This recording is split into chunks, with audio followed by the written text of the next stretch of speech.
আসসালামু আলাইকুম প্রিয় viewers, welcome back to my channel. আশা করি সকলে ভালো আছেন, সুস্থ আছেন। অনেক পুরুষ ভাইয়ের একটা প্রশ্ন ছিল। তারা বলেন যে আমি যখন স্ত্রীর সাথে যাই সহবাস করার জন্য খুব দ্রুত বীর্যপাত ঘটে যায়। আমার বীর্যটা খুবই পাতলা। এবং অনেকে বলে থাকেন যে আমি যখন বাসার বাইরে কাজে বের হচ্ছি তখন দেখা যাচ্ছে কোনো সুন্দরী ফিগারের মেয়ে বা মহিলাদের দেখলে আমার অটোমেটিকভাবেই পেনিস দিয়ে বীর্য বা কামরসটা বেরিয়ে যাচ্ছে এবং প্রতিদিন আমার গড়ে ৪ থেকে ৫ বার এই সমস্যাটা হচ্ছে। এবং অনেকে বলে থাকেন যে আমি এই ধরনের চিন্তা না করলেও রাতে যখন ঘুমাচ্ছি ঘুমের মধ্যে প্রতিদিন আমার একের অধিকবার নাইটফল বা স্বপ্নদোষ হচ্ছে। এই ধরনের সমস্যায় যারা ভুগতেছেন তাদেরকে আজকে দুধের সাথে ১ গ্লাস গরম দুধের সাথে একটি গাছের কষ খেতে বলবো। এটা যদি আপনি নিয়ম করে একটানা ৭ থেকে ১৫ দিন খেতে পারেন, ইনশাআল্লাহ আপনাদের এই সমস্যাগুলো দূর হবে। আপনি যত সুন্দরী মেয়ে বা মহিলাকে দেখেন না কেন, আপনার পেনিস দিয়ে কোনো প্রকার যে বীর্য বা কামড়া সেটা বেরোবে না এবং স্ত্রীর কাছে গেলেও দ্রুত বীর্যপাত ঘটবে না, বা আপনাদের যাদের অতিরিক্ত পরিমাণে নাইটফল বা স্বপ্নদোষ হচ্ছে এই সমস্যাটাও ইনশাআল্লাহ দূর হবে। এবং আপনি যদি সহবাসের ঠিক ১ থেকে ২ ঘন্টা আগে আপনি এই দুধের সাথে এই গাছের কষটা খেতে পারেন, ইনশাআল্লাহ দেখা যাবে যে আপনাদের দীর্ঘ সময় সহবাস করার পরেও ১ ফোঁটা বীর্য কিন্তু বেরোবে না। আপনার পেনিস সুদৃঢ় থাকবে কিন্তু বীর্য বের হবে না। অর্থাৎ দ্রুত বীর্যপাতের সমস্যাটা দূর হবেই, পাশাপাশি আপনি চাইলেও কিন্তু ১ ফোঁটা বীর্য বের করতে পারবেন না। এটা হচ্ছে এমনই একটি জাদুকরী, কার্যকরী একটা রেমেডি। তবে এই রেমেডি খাওয়ার আগে আমাদের কিছু নিয়ম মেনে চলতে হবে। তার মধ্যে ১ম বিষয়টা থাকবে সেটা হচ্ছে যে নিজেদের দৃষ্টি বা নজরটাকে সংযত করে রাখতে হবে। বাইরের কোনো ফিগারের, সেক্সি ফিগারের কোনো মেয়ে বা মহিলাদের দেখলেই বাজে ইমেজ করা যাবে না এবং সবসময় মাথার মধ্যে যৌন চিন্তাটা করা যাবে না, কারণ এটা আমাদের নার্ভাস সিস্টেমটাকে দুর্বল করে ফেলে। আর এর পাশাপাশি যেটা করতে হবে সেটা হচ্ছে যে আমাদের নিজেদের যদি উপযুক্ত বিয়ের বয়স হয় বিয়ে করে নিতে হবে এবং যদি কোনো ধূমপান করেন, অতিরিক্ত ধূমপান করার অভ্যাস থাকে, মাদক সেবন করার অভ্যাস থাকে, সেগুলো পরিহার করতে হবে এবং এর পাশাপাশি সঠিকভাবে খাদ্য অভ্যাস গড়ে তুলতে হবে।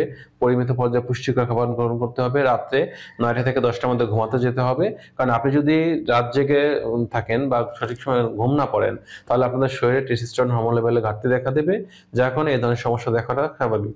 আর তাছাড়া ওজনটাকে নিয়ন্ত্রণ রাখতে হবে, কারণ ওজন যদি নিয়ন্ত্রণে রাখতে না পারেন তাহলে কিন্তু যৌন সমস্যাটা অটোমেটিক ভাবে চলে আসবে। এবার আসি আমরা যে খাবারটা খাবো দুধের সাথে সেটা কি। আমাদের প্রথমত যে কাজটা করতে হবে সেটা হচ্ছে, আমরা অনেকেই হয়তো চিনি, সেটা হচ্ছে আমরা বট গাছ। আমার পিছে আপনারা স্ক্রিনে দেখতে পাচ্ছেন যেখানে বট গাছের ছবি দেওয়া আছে।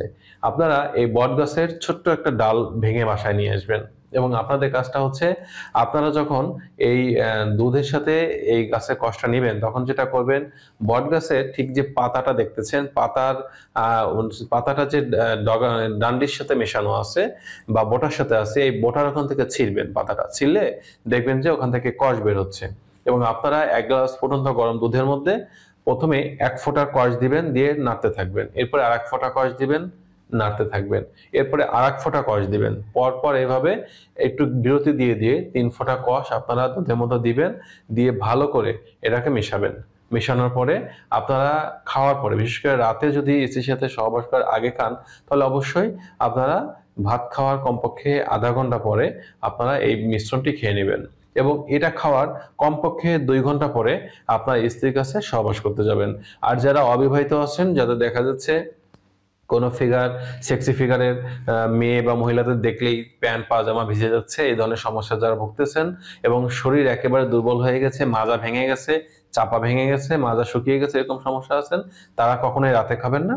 তাদের জন্য খাওয়ার নিয়মটা হচ্ছে সকালে বা দুপুরে খাবেন। আর যদি কারো অতিরিক্ত নাইটফল বা স্বপ্নদোষ হয় সেক্ষেত্রে তারাও সকালে বা দুপুরে ১ গ্লাস ফুটন্ত গরম দুধের মধ্যে পরপর ৩ ফোঁটা আপনারা যে এই যে বটগাছের যে কষ বা রসটা দিলেন এটা দিয়ে ভালো করে মিশিয়ে এটা খাবেন এবং যখন দেখবেন যে ফুটন্ত গরম দুধটা আস্তে আস্তে উষ্ণ গরম অবস্থা চলে আসছে, আমরা যেটাকে বলি কুসুম গরম, এই অবস্থা আসলে আমরা এটা খেয়ে নেব। এবং এটা যদি একটানা কোনো পুরুষ ৭ থেকে ১০ দিন বা ১৫ দিন পর্যন্ত খেতে পারে, ইনশাআল্লাহ তাদের এই সমস্যাটা কমে আসবে বা দূর হয়ে যাবে।